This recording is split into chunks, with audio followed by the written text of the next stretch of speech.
যে 2 ধরনের নাকি সিমেন্ট স্পেসিমেন নাকি পাওয়া গেছে। আমরা পুলিশের কাছ থেকে তো আধিকারিকভাবে তো কিছু পাচ্ছি না, কিন্তু যেভাবে মিডিয়ার মাধ্যমে জানতে পারছি তো তাতে তো গণধর্ষণ হওয়ার সম্ভাবনা বেশি। একজন মানুষ ধর্ষণ করে তো 2 ধরনের সিমেন্ট স্যাম্পল পাওয়া যাবে না। তারপর অত্যাচারের যে ধরন দেখা যাচ্ছে, এবং অত্যাচারের যে ধরন দেখা যাচ্ছে, কলার ব্রেকেজ আছে, এটা তখনই হবে যে দুজন হাত কেউ ধরেছিল আর আরেকজন গলা টিপছিল, নাহলে তো সে তো হাত দিয়ে ছাড়ানোর চেষ্টা করবে এবং তার ফলে এত মারা যেতে পারে কিন্তু ব্রেকেজ হবে না।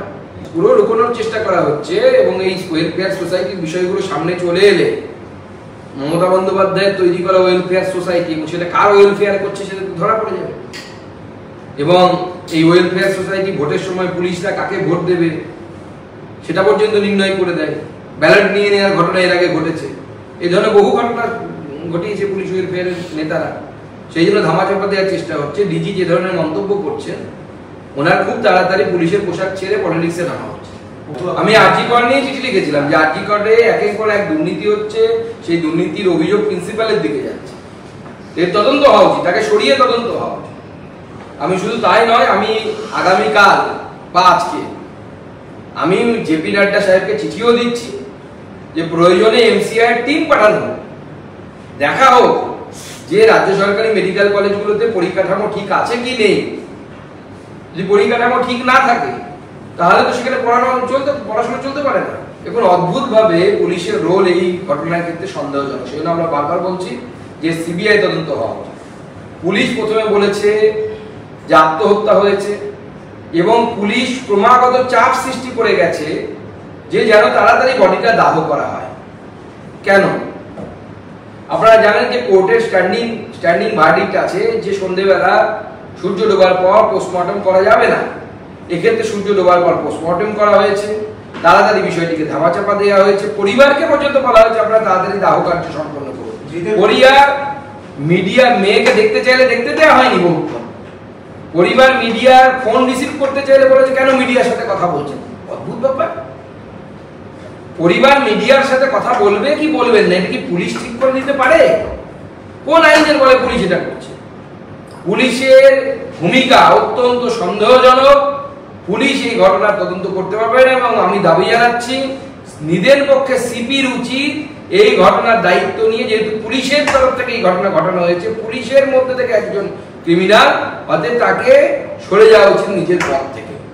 আমরা মিডিয়ার মাধ্যমে জানতে পেরেছি যিনি ধরা পড়েছেন সে একজন সিভিক ভলেন্টিয়ার, কিন্তু সে কোন থানায় কর্মরত ছিল? ওই এলাকার কোন থানায় কর্মরত তো ছিলেন না আমরা যতদূর খবর পাচ্ছি এখন পর্যন্ত। সেই রায়বাবু মাননীয় মুখ্যমন্ত্রী শান্তনু বাবুকে দিয়ে পুলিশ ওয়েলফেয়ার বোর্ড তৈরি করেছে। শুনতে পাচ্ছি এই পুলিশ ওয়েলফেয়ার বোর্ডের সদস্য নাকি ও খুব সক্রিয় এবং ওজনদার সদস্য নাকি তথাকথিত সিভিক ভলেন্টিয়ার যিনি এই কাণ্ডটা ঘটিয়েছে। এর আগেও আমরা দেখেছি আদালতে রাজ্য সরকারকে গিয়ে মুখ পড়েছে যে সিভিক ভলেন্টিয়ার লাঠি চার্জ করতে পারে কিনা। এমনকি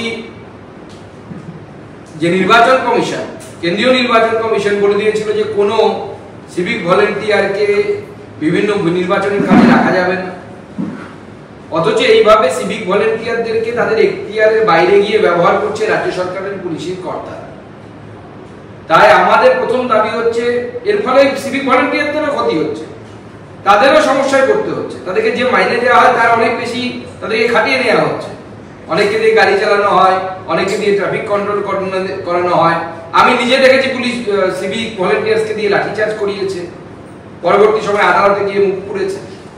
এতে সিভিক ভলেন্টিয়ারদেরও ক্ষতি হচ্ছে, সাধারণ মানুষ তাদেরও ক্ষতি হচ্ছে।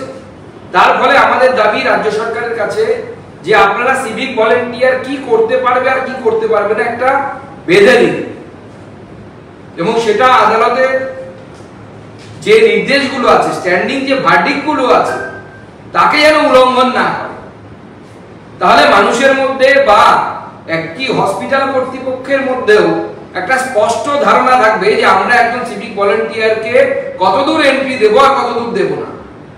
যেহেতু কোনো সংজ্ঞা নেই, কোনো কিছু উল্লেখ করা নেই, কোনো কিছু লেখা নেই, সেরকম পুরো বিষয়টি ধোঁয়াশা হয়ে আছে। সিভিক ভলেন্টিয়াররা বারবার এইভাবে সমস্যায় পড়ছে, সাধারণ মানুষ এবং অন্যান্য হসপিটাল কর্তৃপক্ষ থেকে শুরু করে সাধারণ মানুষ রাস্তায় ট্রাফিকের ক্ষেত্রে তারাও সমস্যায় পড়ছে। সুকান্তদা, রাস্তার মাঝখানে বাইক দাঁড় করিয়ে সিভিক ভলেন্টিয়ার ফাইন নেয়, পারে কি এটা সংবিধান অনুসারে, আইন অনুসারে পারা উচিত কি পারা উচিত না রাজ্য সরকার ঠিক করে দিক, তবে সাধারণ মানুষ মানবে। না সাধারণ মানুষ মানবে কেন? সে তো পুলিশের মতো পুলিশ নয়, তার দায়িত্ব সাংবিধানিক দায়িত্ব বা পদের দায়িত্ব সেইভাবে নেই, তার পেনশন নেই, সে তারা নিজেরাও অসুরক্ষিত।